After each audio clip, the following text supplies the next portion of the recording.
কবিতা বলো তো বসে বসে।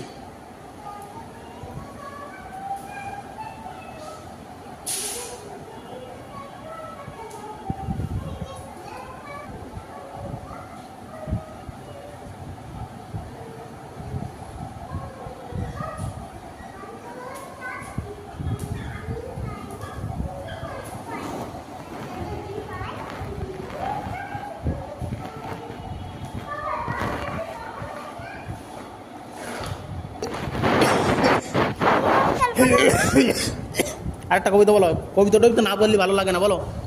তুই বসে বসে কবিতা বলো। ওকে দাঁড়াও, ওখানে হ্যাঁ বসে বলো।